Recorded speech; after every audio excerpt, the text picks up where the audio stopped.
Hi കൂട്ടുകാരെ, പുതിയൊരു വീഡിയോയിലേക്ക് എല്ലാവർക്കും സ്വാഗതം. ഇതാണ് മലയാലപ്പുഴ അമ്പലം. കേരളത്തിലെ ഏറ്റവും പ്രശസ്തമായ ശക്തി ക്ഷേത്രങ്ങളിൽ ഒന്നാണ്. ഇത് പത്തനംതിട്ട പട്ടണത്തിൽ നിന്നും ഏകദേശം ഒരു 7 കിലോമീറ്റർ ഉള്ളൂ ഈ ഒരു ക്ഷേത്രം സ്ഥിതി ചെയ്യുന്നത്. ഇവിടുത്തെ പ്രധാന പ്രതിഷ്ഠ എന്ന് വെച്ച് കഴിഞ്ഞാൽ ഭദ്രകാളിയാണ്. ഈ ക്ഷേത്രം ആയിരക്കണക്കിന് വർഷം പഴക്കമുണ്ടെന്നാണ് വിശ്വാസം. ഔഷധ സസ്യങ്ങൾ, മണ്ണ്, നെയ്യ്, ശർക്കര തുടങ്ങിയവ ചേർത്താണ് ദേവിയുടെ വിഗ്രഹം നിർമ്മിച്ചിരിക്കുന്നതെന്നാണ് പറയപ്പെടുന്നത്.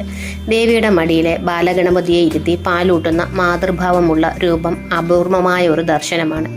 ക്ഷേത്രത്തിലെ ഉപദേവതകൾ വീരഭദ്രന്, നാഗരാജാവ്, ബ്രഹ്മരക്ഷസ്, സ്വയംഭൂ ശിവലിംഗം എന്നിവ ഉൾപ്പെടുന്നു. കുംഭമാസത്തിലെ തിരുവാതിര നക്ഷത്രത്തിൽ ആരംഭിക്കുന്ന 11 ദിവസത്തെ വാർഷികോത്സവം വളരെ പ്രശസ്തമാണ്. കഥകളി ഉൾപ്പെടെയുള്ള പല കലാപരിപാടികളും ഇതിന്റെ ഭാഗമായി നടത്തപ്പെടുന്നു. ക്ഷേത്രവുമായി ബന്ധപ്പെട്ട ഒരു ഐതിഹ്യമുണ്ട്. പണ്ട് കാലത്ത് ഒരു ബ്രാഹ്മണ കുടുംബത്തിൽ ജനിച്ച ഒരു പെൺകുട്ടി അസാധാരണമായ ദൈവിക ശക്തി ഉള്ളവളായിരുന്നു എന്ന് പറയപ്പെടുന്നു. കുടുംബത്തിലെ ചില സാഹചര്യങ്ങളെ അവൾ വീട് വിട്ട് വനത്തിലേക്ക് പോവുകയും പിന്നീട് ഭദ്രകാളിയുടെ ദിവ്യരൂപം സ്വീകരിക്കുകയും ചെയ്തു എന്നാണ് വിശ്വാസം.